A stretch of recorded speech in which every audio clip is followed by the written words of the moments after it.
I know. Please. I know. How you doing, man? Pretty good. How about you? Nice to finally meet you. Amazing. I like your background, like all the Avengers Oh, thank you. posters. Yeah, I was Looking gonna good. by the window, but it's really sunny out right now, so that's probably not the best idea. Yeah, So I've I noticed. know. Yeah, it's pretty dark over here, so I would do the window, but it'd be pitch black. Tell from here, you can see because my window's like right over here, so you can just tell like this giant blast of light is just coming in. Well, bash. Yeah, because it's later in the day for you, right? Because it's like It's 10:30. it's 10:30 here. Gotcha.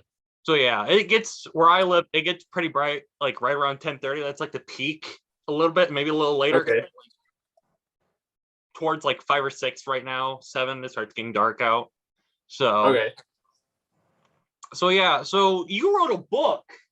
That's kind of what I Yeah. want to talk to you about. And you have a sequel coming out. Or at least you're working on it. Do you like have a rough estimate when book 2's coming? As much as I hate to say it, probably another year. I Okay. want it to be out a lot faster than that, but it's definitely taken a lot more time. but yeah, I would say probably another year around there. I would say my guesstimate. That's my best guess. Yeah. So you wrote book 1. Did you have a timetable, or is it similar where it was just I work on it until it's finished? It was pretty much similar to like I work on until I finish. I did have like the problem is it was my first comic book, so it's like you don't have the right expectations. So you're like, oh, I thought it was gonna get finished in like 3 months, and that did not happen. It took me like 2 years, but yeah, like it was very similar, but it was like a rough. I was okay. I want it to be done within like 2 years, Okay. but the specifics, I don't know if that makes sense. Yeah, I get that. So what Yeah. a big influence for you to actually write at least book 1 and book 2? Oh man. Well, the thing about book one, so I've always loved comic books and I've always loved writing and I've always like wanted to make a book, but the opportunity actually came from Pastor Bob Beeman from Right. Sanctuary, who we met and he liked my art on not Facebook, Instagram. And we like knew each other before that. We would like FaceTime and stuff, but he all of a sudden one day was like, hey, like if you can make a comic book based on heavy metal superheroes, we'll publish it for you. And I was like, challenge accepted. So at first I didn't want to do it because I was like, I've never done this before. Like, I don't know what the heck I'm doing. You know what I mean? And then, but then I just like, he just encouraged me to do it. So I did it. And then I fell in love with just writing it. And there's just like creating your own world. Like, it's just, you're like, oh, this is dope. Like, this is so fun. Like, so I just had fun making stuff and I've always wanted to do it. And I also too, like, I love stories and how they tell deeper truths and how you can like deal with like deeper things through them. And so I was really passionate about kind of conveying the gospel through comic book form while still making a good comic book so that if you don't believe, you can still read it. But if you do, you're like, oh, this is dope, you know? And so that was kind of the inspiration behind it. And the sequel kind of goes into spoilers, so I'm not going to talk too much about the sequel, but the sequel is very much similar to that, but just expounding on what happened in the first book. Okay, cool. Yeah, so going with that, so you did this through Sanctuary Matrix International, right? Or Sanctuary Yes. Matrix, and then I Yeah. saw you joined. What was it? Are they called Indie? Is it Indie Alliance? Yeah, the Indie Comic Alliance, I think I think it's Indie Alliance or Indie Comic Alliance. So how did One that of those. come out? Was that something you had been planning with, and like you did this and then that happened, or was that all like in a similar time frame? Yeah, I did. So I made the book. I didn't even know that they existed. I don't think they existed at the time that I was making the first one. I think they came out later. And then all of a sudden, all these dudes were like following me on Instagram. And like I got like 3 of them all messaged me like in a group.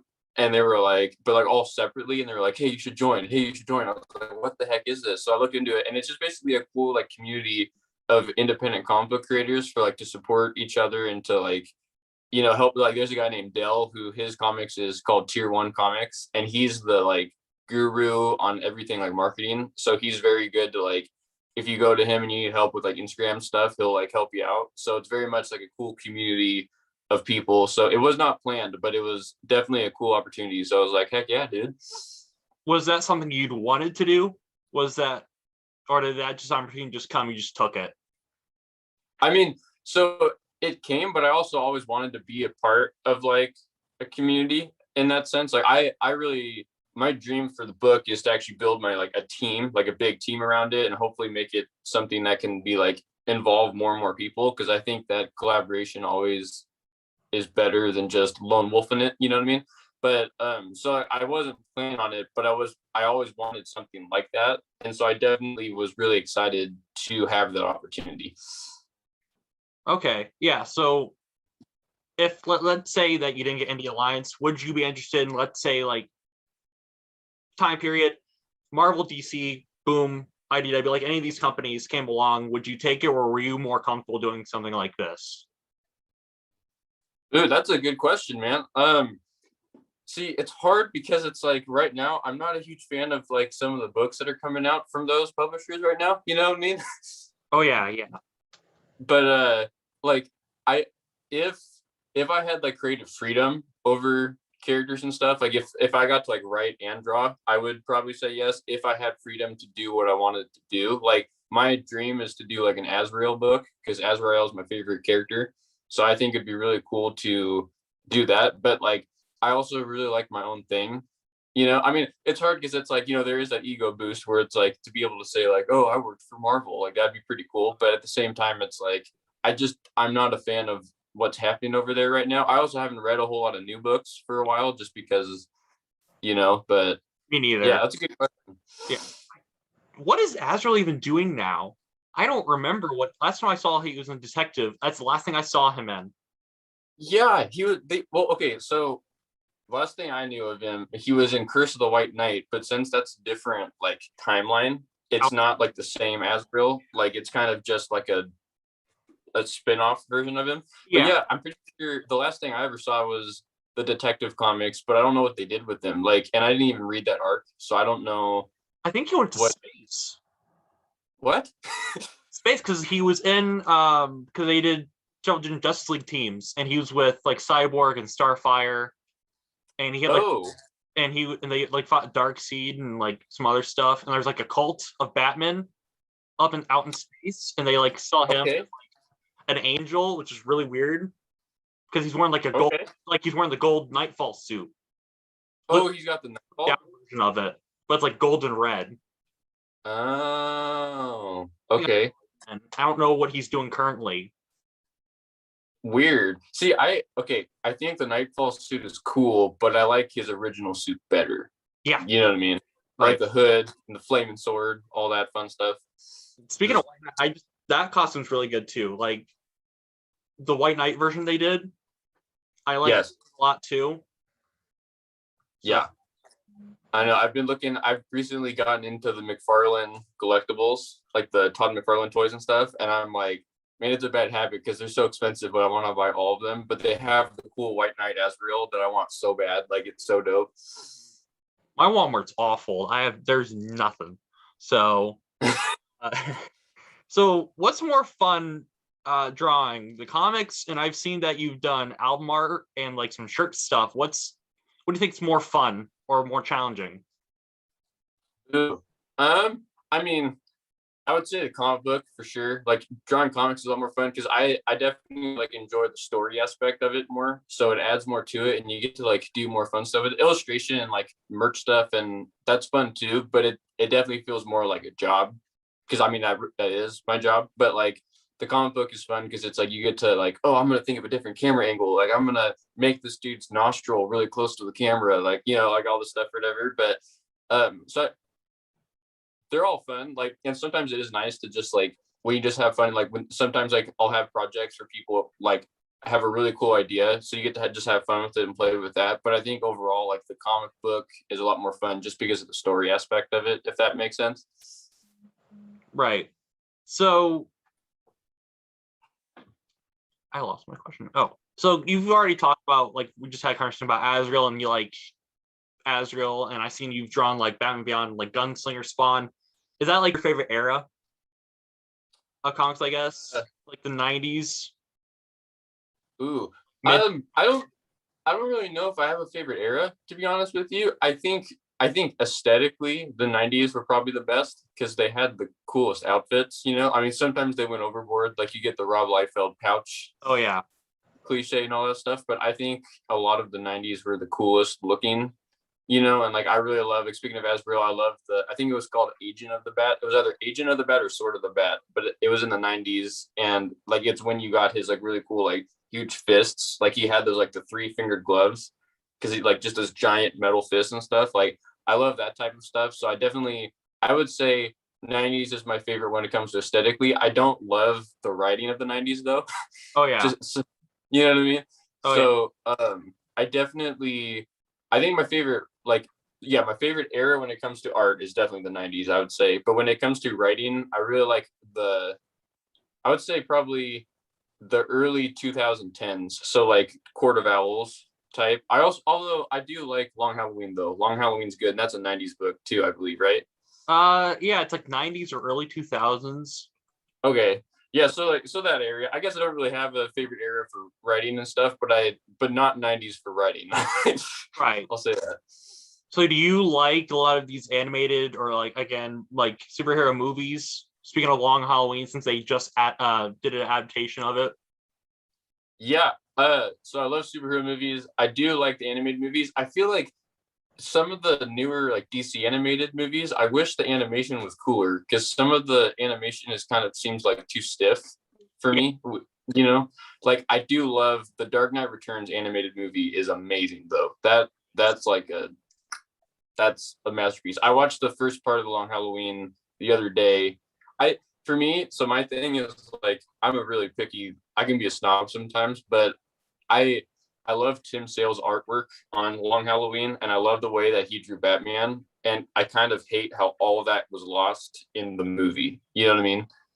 My nitpick of that was it's got this like noir style to it still, but then they're using like holographic computers. I'm like, you're taking it out. Like, just keep it in it. It's like if you watch the Batman animated series, it's got this goth noir style thing, and then immediately a cell phone comes out because you got black and white TV. Yeah. Also, you have like supercomputers.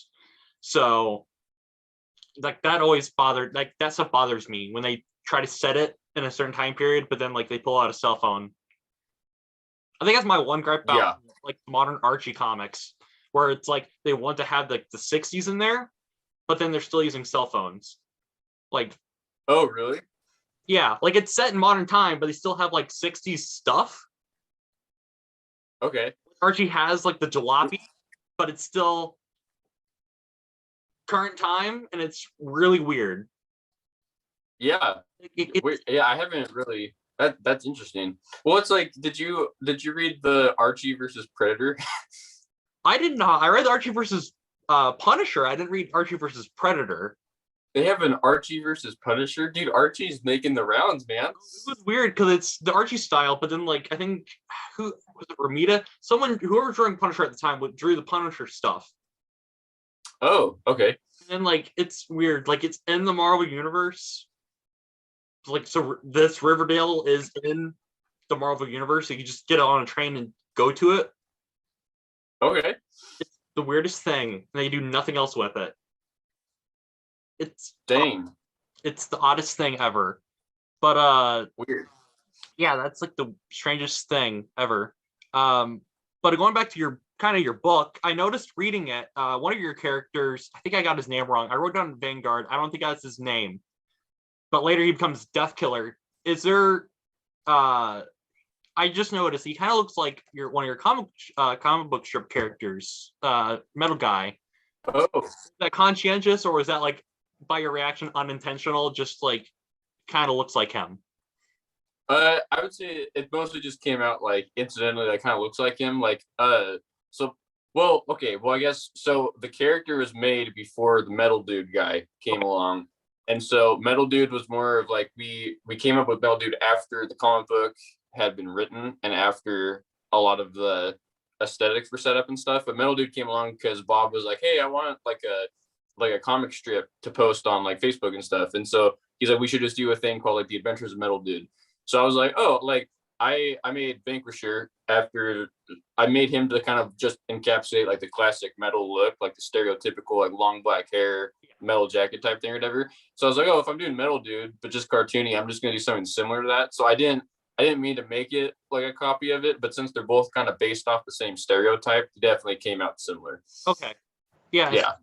Yeah, and just speaking of metal, each character in Crimson Six, Speeding Beauty, Cauterizer, like these different characters, all have these different genres of metal. What is your favorite genre out of metal? Ooh, you're gonna get me shot, dude. Anytime you pick one genre, the other genres get mad. Oh yeah.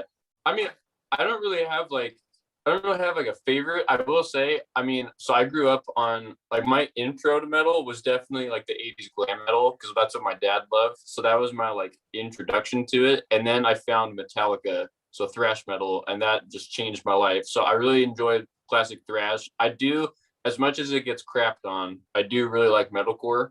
I know that like right now, like a lot of people hate metalcore. I enjoy it. I mean, I understand why people don't like it, but I really enjoy it. I think out of all of them, my least favorite's new metal. Like I still enjoy it, but it's not necessarily like my greatest cup of tea, if you know what I mean. But yeah, I would say probably like the thrash is probably like thrash and metalcore are probably like my top two go-tos that I'm like, yeah, you know what I mean? Yeah. Yeah. I'm really getting into when I first got into it, I was really getting into like metalcore. So like Demon Hunter and then later Devil Wears Prada. So Yeah. and then my pastor like Striper. So then I started listening to Striper. I'm like, all right, I'll check them out. And then Yeah, dude. Yeah. the classic stuff. My mom listened to Petra, so I had been listening to that. Oh, yeah. So like that was always in the back of my mind. So I never thought I'd be like, because it used to be like, oh, this kind of like I don't like this music. But I think when I sat down and actually listened to it, I really got into it. So Yeah. No, that's how I was with Striper, because at first when I heard Striper, I didn't like his voice. And then the more I like sat down and listened to it, I was like, oh, especially their new stuff. Like the new album that came out is oh yeah. dope. Did you It's listen amazing. to Michael Sweet's spinoff project, Which one? Sunbomb? No, I have not heard that. It's I think I phrased in my review, it's good, except I feel like there's some weird quality in it where sometimes the vocals can't be heard. Oh, okay. It's strange. And I thought it was just like my audio copy because I got it digitally. So I don't know if it just something happened to it, but when I pulled it up off their YouTube channel and like other stuff, I guess everyone has the same exact issue. But Interesting. same company that does Striper. So Oh, weird. I don't know if it's just me. Like I thought it was my earbuds at first. I checked everything. So it's a good album. I like it. It's just sometimes I have to like really listen to it. It's really strange. I don't know. Okay. But that's It's just not mixed. listen to it. So Yeah, that's weird. That's weird. I wonder if that was like a conscious choice then, that they were like that they decided they wanted to do that, you know? yeah, I don't know. I haven't heard anything. Like I don't think they've come out and said anything, but like that's strange. But Yeah. again going with music, do you have like a guilty pleasure that's maybe not metal that you listen to? Oh man, I got a lot of them. I mean, dude, I'm gonna be honest with you. That song "Rain on Me" by Lady Gaga is a good one. Like, you know, I mean, I don't really like love that type of music, but that's a pretty good one. Dude, honestly, like Olivia Rodrigo, I would say is probably my guilty pleasure. I like her music for some reason. I don't know why, but that's the one where I wouldn't just be like, I wouldn't tell all these dudes I'm like, yeah, I'm cranking Olivia Rodrigo. You know what I mean? But I would say that's probably my guilty pleasure. I personally like ska, so Okay. on sometimes. Five Iron Frenzy, that's usually the big one I've listened to, but I really haven't branched out into other ska, but Okay. one of my big ones. So some people are like, this sucks. I'm like, I don't care. It's I don't care, man. I'm the one driving. It's my radio choice. Yeah, there you go. Car. But uh Yeah, so what is your biggest artist influence? Because you've shown you like Greg Capullo and like Ryan Stegman, even learning from them, working on book two. So is there are those your two big influences, or is there any others? Yeah, so like Greg Capullo for sure. Ryan Stegman, he's not like a huge influence at the moment just because I didn't even know who he was. Just because like I said, Oh yeah, I haven't read like a new book. So like the only way I found out was I heard people talking about him on Instagram. I was like, who is this guy? And then I was at my comic book shop and they had one of the King in Black floppies. I think it was number 2. And I was okay, like, oh, that was cool. I'll just pick that up. And I like was looking at some of his art. I was like, oh, this is dope. And then I was actually the other day I was studying his art because I like the way he draws like beards and facial hair. So I was like, oh, sweet. But he's amazing. I haven't looked at his stuff enough to be like, oh, but Greg Capullo is like my man. Like he's the dude. Like he's a metalhead. He's oh yeah, amazing artist. I love Todd McFarlane, Jim Lee, like all of the big greats. Sergio Cariello, I really enjoy, especially his older stuff on Azrael that he did. right, Um, the stuff he did, like he does like awesome panels that are like 3D panels. So like I don't know how to explain it, but like there's a scene in one of the Azrael books where the panel is set up like a stage off of all the other panels, and so the characters are set up sticking out of it, so it almost looks like a platform. It's really cool. Like the stuff that he did. He's yeah, a teacher at the Hubert School, so he's like a legit dude. But I have a whole bunch of them though. I'm trying to think of all at once off the top of my head. I mean, as much as people like hate on Rob Liefeld, I really enjoy how exciting he makes his stuff. Like you have to admit that like his stuff is fun to like look at. You know, like it is cool to be like, oh, sweet. And then I mean, Sean Murphy, the White Knight, he's amazing. There's so many. I'm trying to think of. Oh, Jason Fabok, he's one yeah. of the big guys. He's amazing. Like that dude. That dude's amazing. But yeah, huge list. Like I can't think of all of them on the top of my head. I also really do love looking at like Pixar books and like the art of type books for like movies and concept art and stuff like that. Like that also helps a lot for like inspiration of just like, oh, I'm gonna see what I can do here. You know what I mean? Right. I think my big one, I remember his name, and he recently got in trouble for something. So Oh, I can't remember his name. He was drawing the first 50 issues for Immortal Hulk, and I can't remember his name. oh, I don't know that guy's name, but I know the art. I've seen some of the pages. He got in trouble. Do you know what he got in trouble for? Apparently, according to Al Ewing, the writer, apparently he had made a post a couple years ago on something in the art that was like, I think it was anti-Semitic. I don't know. Whatever I looked at, I never saw anything, Okay. so I really don't know. All right. Well, I mean, he's not on the book anymore, so something happened. And of course, after Dang. choose Al Ewing left, so he was done. So it's I think it's Donny Cates that's doing it now. Oh, interesting. So yeah, and the other one, I really like Alex Ross. I remember reading Kingdom of, Oh yeah. and like I like it better when he does DC stuff than Marvel stuff, because Marvel he goes more loose, I guess, to more mimic Jack Kirby style, where he had very interesting looking people versus Yeah. DC where they're more realistic based off actual people. I do like that he does make it look different when he works on different books. Yeah. Uh, who I don't remember his name. Maybe it is Jason Fybeck. I think that did Moon Knight the Bottom. Oh, was that David Finch?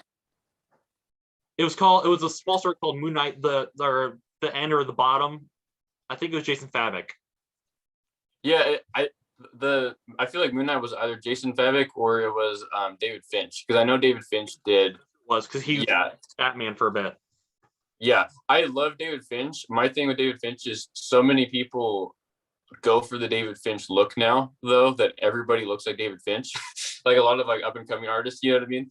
Yeah, Yeah, but oh, also Ryan Otley, he's a big one. yeah. Ryan Otley is one of my favorites. I think he's also doing Hulk. I think he's gonna be drawing Hulk, Yes, but yeah, and but he he's doing like well, so is okay. Actually, I think like everybody's doing Hulk now because I think Ryan Stegman is on Hulk now too. So I think it's Ryan Stegman and Ryan Otley are doing different Hulk books. I think. Oh, okay. I think so. Yeah. Maybe. I dropped off Mortal Hulk after like issue 20 just because like I don't have a comic book store around here, but I have a Books a Million and they stopped doing new issues. Oh, that sucks. which is really weird. But it's a Dang. thing. Like when COVID hit, they just stopped doing it. It was the strangest thing. Inter- Dang. Okay. Weird. It's we had a comic book store and then they closed down. So Yeah, that sucks, dude. So many comic book shops closed down, especially during COVID. Like, I mean, it's already hard enough to be a comic book shop, and then you add COVID to it, and it's just like it's a bummer, man. oh yeah, it's weirdest thing. But do you have like being an artist yourself, do you have any advice to, other artists? I mean, I'm still learning, so I don't feel like super. I don't, like qualified. But I would say the things that have helped me learn. I mean, is like obviously like always keep practicing, like every day. I mean, like just like the bare bones stuff that you hear all the time, like like practice all the time, man, like stuff like that. Like, I mean, it's like cliche, but it's true. But I would also say like the thing that has honestly helped me level up the most is making the book. Like, and I feel like if you want to get better, you need to be practicing the foundations, the fundamentals, but also be like drawing comic book pages, even if they're like just your own stories, just to keep and just to practice on. I think will help you level up the fastest because it will make you draw things that you never thought you would have to draw, and so it makes you like it forces you to get out of your comfort zone more. And then like the more you do that, and like you can find like practice scripts online, and the more you do that, like the more pushed you'll get. And I think like that will make you improve faster than just going to like quickposes.com and just looking at poses, because the comic pages will make you draw like, oh, I have to draw like curtains, or like how the heck do you draw a curtain? And you have to, oh, like I have to draw a dude doing a backflip while kicking another guy in the face, like stuff like that, where it's like I would say definitely like if that's where you're, even if you don't want to be a comic book artist, I do think that that still would help level you up just because it gets you out of your comfort zone. Right, That's most I would say. I don't feel super qualified. right. But going back to metal music, do you have like any weird stories of being a metalhead of any kind? Or just like, Yeah, that's a good question. I don't have like a specific one, but I do have like, I mean, definitely, and I'm sure like a lot of people relate to this, is like just like throughout school, like like metalheads, like when we like see like Metallica and stuff, it's like, oh, like they all wear black, like, oh, I love just like I love black, like stuff like that. And then you go to school and people are like, why do you wear so much black, like stuff like that, and you're like, oh yeah, but just basically people who are like, I don't get it. Like there's a lot of like that type of stuff that would happen like all throughout like high school, where people would like you get called like a goth and like an emo all the time because people like are just like, oh, whatever, like, what I mean? But I know my grandma, definitely a funny story is she was over at my house in the living room talking to my sister, and I was in the kitchen making lunch, and I was like, oh, I'm just gonna turn on some As Lay Dying. And so I turned on Parallels by As Lay Dying, and she literally came in and she was genuinely concerned that I was gonna get possessed by a demon. Like, she was like, what are you doing? Wait, turn that stuff off. You're gonna get possessed. It was like stuff like that is definitely the norm. it's weird because I didn't start listening to metal when I'd been listening to like bits of it, like Demon Hunter, and then really start getting into it in college. So I ended up going to private school in high school. Oh, So I vividly remember this. So I think it was 7th grade, 8th grade. I had to take all my classes were mandatory. So I had to take a choir class, and it was weird. I grew up Pentecostal, but I went to a Baptist high school. So okay. there was this weird disconnect, and they had us talking about Christian contemporary music for some reason. I don't remember what the reason was. I think there was a situation at the school. There was something going on. And they're like, here's these pictures. Name the bands. And I think I could name every single one of them. Like, I don't remember. I think Guns with Crutch was on there, Jars of Clay. Okay. Between the genres, but a lot of them I could name. And then I barely remember we're sitting there. She said, do work, whatever, do something. So I'm like, all right, whatever. And I'm sitting there. I just look up. We make eye contact. And I'm like, great. I'm going to end up at the principal's office. And my parents told me, it's like, we don't disagree, or we agree with certain things, we disagree with other things. You're probably not going to get in trouble. Like, if they talk to you about your music, we know what you listen to, whatever. Nothing happened. Yeah. It happened again my senior year. Same situation. Everything went down the same. It was the strangest thing. but like that's like my weirdest thing I've had happen. It's like Yeah, it's that's like wild, dude. Yeah, like, dude, that's crazy. I can't imagine that. That's weird. oh yeah, and then it got really weird when we bring up music. Like Nathan, what do you listen to? I was like, okay, let's see. I was like, I just want like the vague answer, like, oh no, I don't, I listen to like a couple different things. I don't know. Like I did vague answer, Yeah. like, afraid I was gonna get in trouble. My homeroom teacher was pretty chill. Like if I brought it up, he'd probably just look at me, but like I don't think he would do anything. I don't know, but he's not at the school anymore. But I wouldn't know what he'd do. But yeah, that's so you've brought up that you've been sharing books that inspire you. Is there any recent books that have been like really inspiring you lately? Ooh, uh, like fiction or nonfiction or just books in general?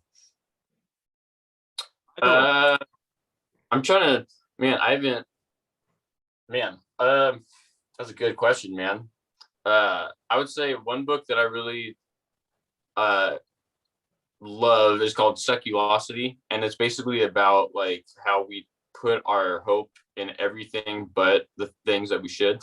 So like basically talk about how we all find like our identity in like politics or like parenting rather than understanding that like what Jesus has done for us. So like that's really good because it helps you see like, oh man, I put my hope in like the stupidest things, like, and not just hope but like my like your worth, like, oh, like, like I'm cool today because I voted for the right person or whatever, like stuff like that. And it definitely is a book that kind of like wakes you up out of that, but also like brings you so much freedom to realize you don't have to try to like do the right things anymore because it's already been done, if that makes sense. But that's like for nonfiction. And then for like, I always love the Space Trilogy by C.S. Lewis. That's like, love that. That's my favorite fiction book of all time. But another book that I actually read it's called The Door on Half Bald Hill, I think is what it's called. That's really good. It's definitely like a somber book, but it's really good for like fantasy fans and more for like Tolkien type, C.S. Lewis type stuff. But that book's really good, but it's hard to talk about the plot without spoiling it because it's definitely more of like a character driven. It's not as much plot driven. You know what I mean? But yeah, I would say that for sure. Okay. Yeah. And so you bring up Tolkien, or not Tolkien. Wow, I'm about to ask you the same question again. But according to you put in your Instagram description, you wish to be Captain Picard. What, like, why? You just a big Star Trek fan, or? Oh man, so I actually didn't get into Star Trek till like last year, believe it or not. But I started watching the Next Generation, and dude, like Picard is just the man. Like Captain Picard is just the dude. Like he's never worried. He's just like he can just handle a situation. Like I was like, dude, I like wish I was Captain Picard. Like Yeah, he's very different from Captain Kirk, who's very reactionary, very hands-on. You got Picard, who was very intellectual. He handled it like he'd get hands-on, but he also knew when to take a step back and he trusted his officers uh, yes. to get what was done. Which And he was like confident. Like he was never like shaken. You know what I mean? Like he was very like, I guess stoic would be kind of the right word, I guess. yeah, But like, like, and like you said, like he would like ask for advice, like even though he's the captain, but he would trust his officers and stuff. I don't know. I'm a huge geek, but like Captain Picard's just the dude. Like he's the guy. And Patrick Stewart also is amazing. So that always helps. did you watch the Picard show, or were you just like, I'm not wasting my money on getting one streaming service for one show? No, I haven't finished Next Generation yet. I still got like 2 or 3 seasons left, I think. So like I'm gonna wait to watch Picard until after I Okay. get all there. I was gonna say another show to look out for. It has a lot of Star Trek actors in it. Is Gargoyles? Yes, yeah, like the classic cartoon. Yeah, I was gonna say Xanth Yeah. played by Riker, and I think Data played a character in it. I think there is a bunch Oh, of seriously? yeah. Oh, dude. Well, I know Keith David is Goliath, right? Keith Davis Goliath. And Keith David is the man. Like that dude is the guy. But no, I remember I used to watch that when I was a kid all the time. Oh, dude, Gargoyle. I tried to get my nephews to watch it, and they were not for it. And I was like, "Are you kidding me, dude?" I was like, "How do you not like this?" I was like, "This is dope. This is my childhood." It was weird. It was ahead of its time, and like the Greg Wiseman, who worked on Gargoyles, like anything he works on, I feel sorry for it. It gets canceled after like 2 seasons. Really? So he did Gargoyles, and then he did Spectacular Spider-Man. He did Young Justice, which is getting brought back. Season 4 is going on right now. Okay. On DC Universe or HBO Max. So I don't know. Like it feels like they're just ahead of the time sometimes. Yeah. Well, that's crazy because all those shows that got canceled are known as like classics. Like they're all like Young Justice was like beloved, and I know they brought it back. But I remember when they canceled it, everyone was like upset about it. And then same like Gargoyles, like dude, like Gargoyles is still super popular like to this day. Like I mean, there was a statue of Goliath at Target I almost bought, but I was like I can't afford that. But but I was like, dude, that'd be dope to have though. Yeah, like it's interesting, but I don't know. I don't know if I have any more questions. Thought I had more, but I guess I could ask. So you've been mentioning Pastor Bob. What was that like working with him on, Crimson Six and any other projects? Yeah, so Bob is like he's the dude. Like he's one of the coolest guys I've ever met. So like, and I still work with him. Like, I do a lot of like the graphics for Sanctuary and for all of that fun stuff. Like if they do like coffee mugs and like t-shirts and stuff. So it's really fun because he gives me a lot of freedom. So he'll be like, dude, I'm thinking, here's what I'm thinking, but I just want I want to see what you come up with. Like he's like very that type of like philosophy. So it's definitely really fun working with him. And it was fun on the Crimson Six because he didn't really help me write it, but he like I would send him when I was finished, I sent him the script and he like read over it. And also too, like there were some things that he caught that he was like, oh, maybe you should change that, make sure it doesn't get, too crazy and stuff. But he gave me the idea for it. And then I remember one thing that he said as a joke, but he was like, well, and dude, the villain has to be a pop star. And so I remember when he told me that, he was joking about it.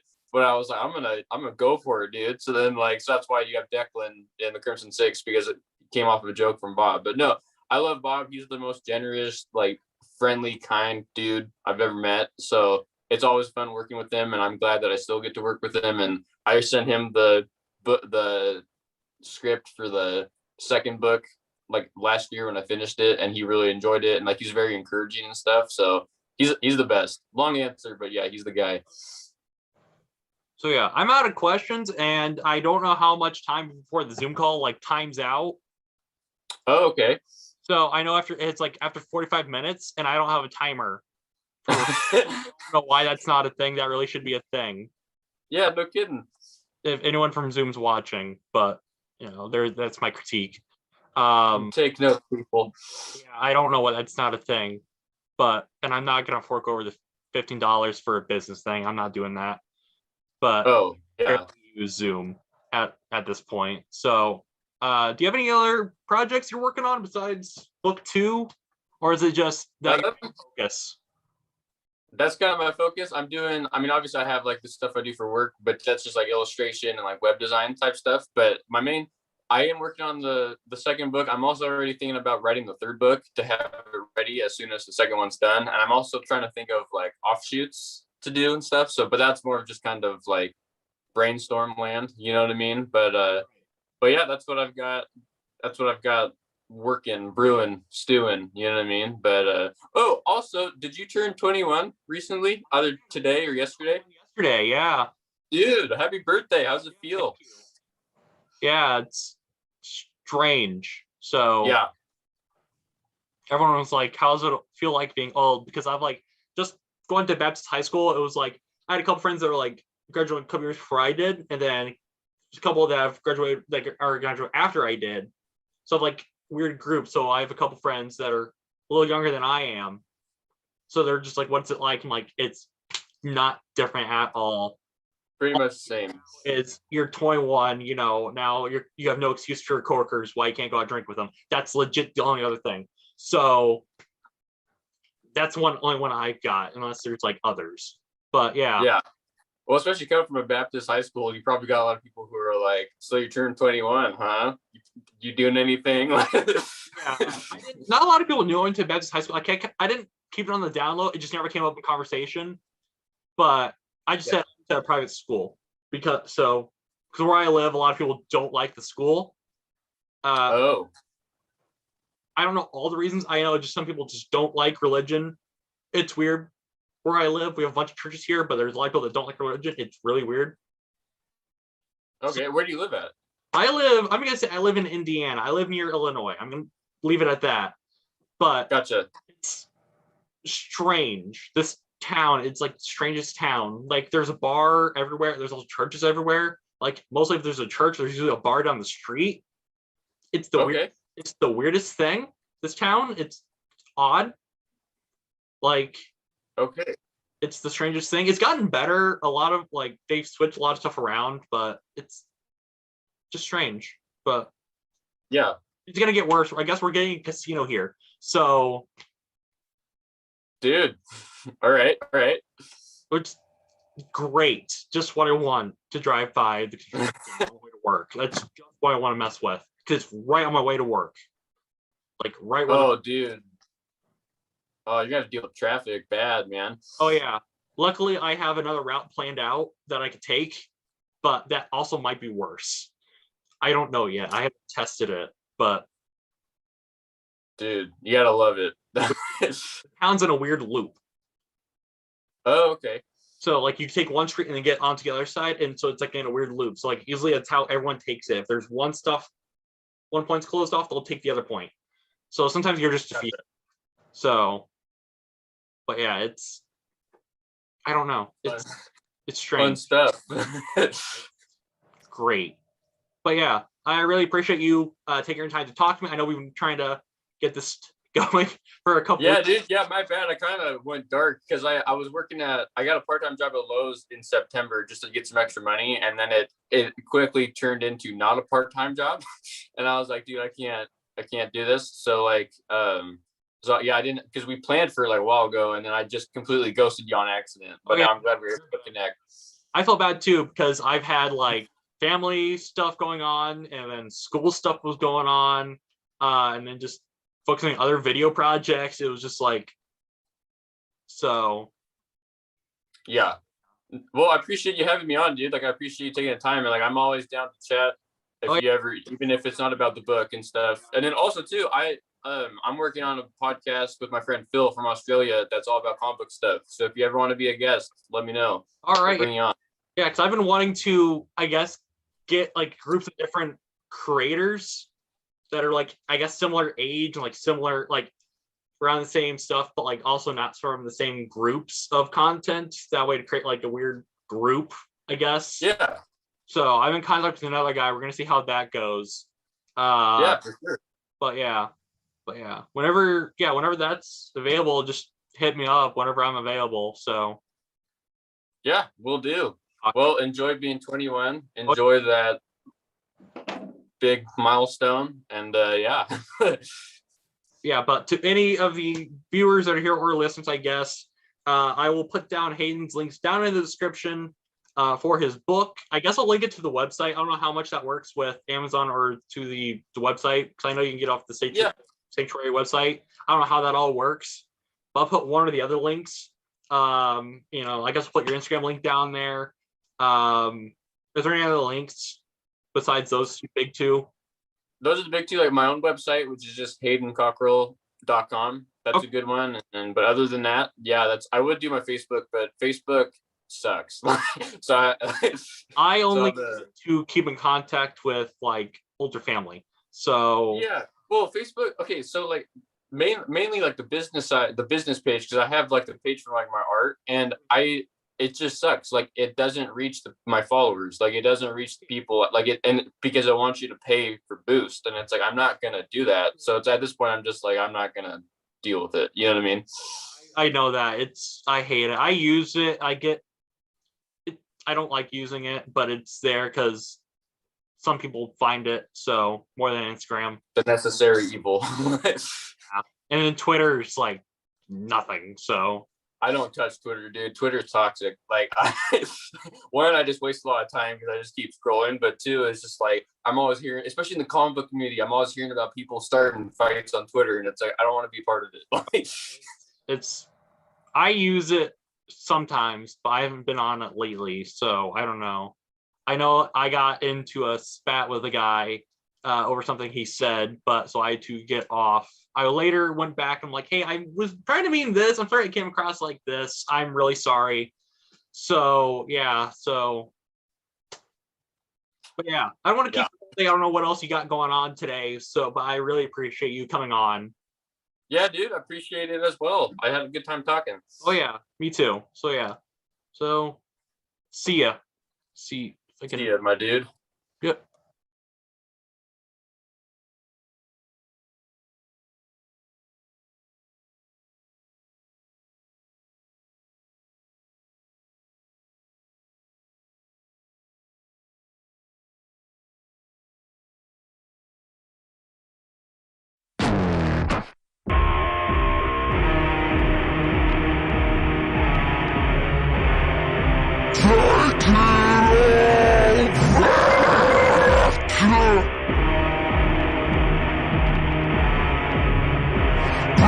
Because you know